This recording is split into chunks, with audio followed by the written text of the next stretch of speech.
जय श्री राम। परम प्रिय मेरे भाई बहन, महाशिवरात्रि की बहुत बहुत शुभकामनाएं। माता पार्वती जी के साथ में भगवान महादेव की पूर्ण कृपा आप सभी पाएं, यही भगवान से प्रार्थना है।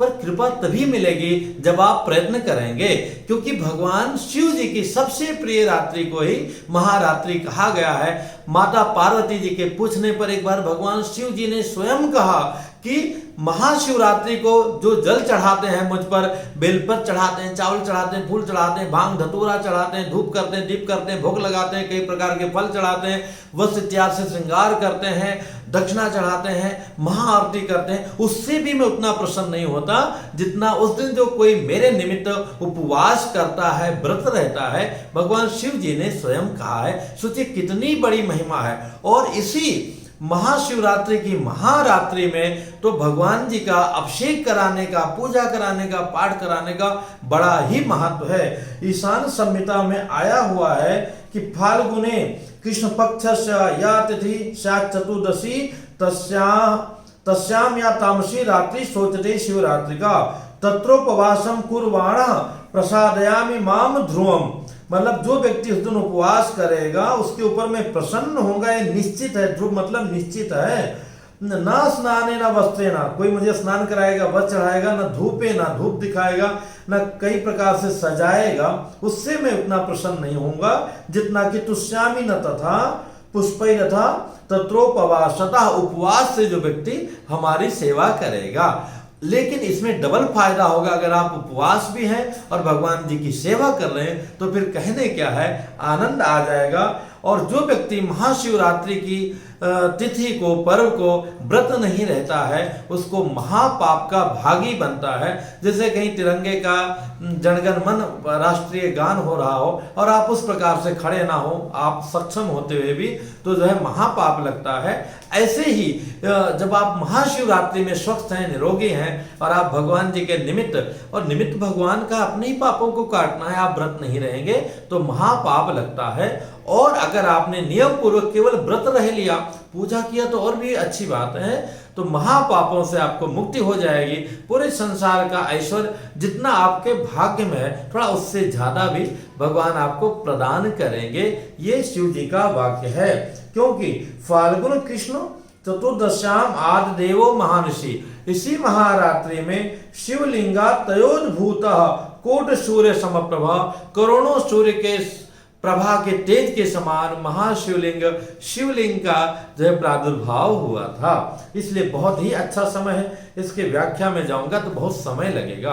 अब ये है कि हमें करना क्या है। तो भैया मेरे एक दिन पहले से, जैसे 11 फरवरी 2021 को, 11 मार्च 2021 को महाशिवरात्रि का व्रत है, 11 मार्च को तो जो है हमें 10 मार्च से ही जो लोग उटपटांग चीजें खाते हैं और अगर वो सच्चे मन से व्रत रहना चाहते हैं तो उन लोगों को 9 मार्च से ही नॉनवेज वगैरह पूरी तरह से छोड़ देना चाहिए। और जो दूसरे लोग हैं जो लहसुन प्याज इत्यादि ग्रहण करते हैं, नॉनवेज नहीं खाते हैं, उन लोगों को भी उत्तम है कि 9 तारीख से ही छोड़ दें, नहीं तो कम से कम 10 तारीख से पूरी तरह से लहसुन प्याज इत्यादि जो है, काना कुंदरू बैगन का त्याग कर देना चाहिए।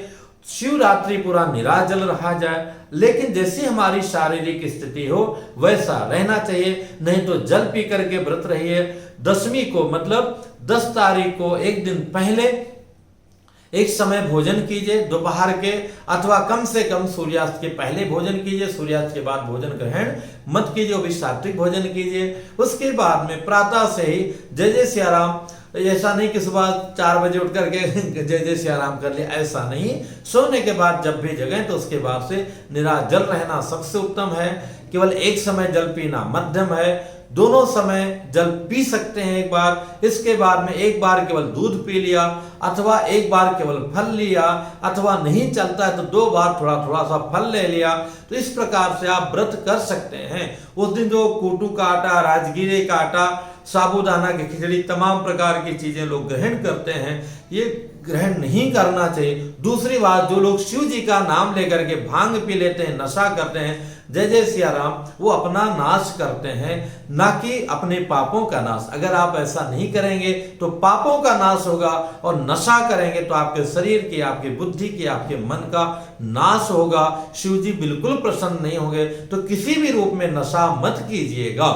इसके बाद में हमें इसमें 4 प्रहर की पूजा का विशेष महत्व है। 8 प्रहर करें तो करना ही क्या है, सबसे उत्तम कार्य यह है कि प्रातः पूजा किया, दोपहर में पूजा किया, संध्या समय पूजा किया और मध्य रात्रि में पूजा किया, पुनः जो है 4 बजे पूजा किया। इस प्रकार से शिव जी की पूजा करनी चाहिए। और कम से कम उचित तो यही होगा, अपने आचार्यों पुरोहितों को बुला करके अथवा मंदिर में जहां भी व्यवस्था हो, भगवान शिव जी का जैसा प्रभु ने दिया है, 1 ब्राह्मण, 2 ब्राह्मण, 5 ब्राह्मण, 11 ब्राह्मण के द्वारा दिव्यता पूर्वक जो है रुद्राभिषेक कराना चाहिए।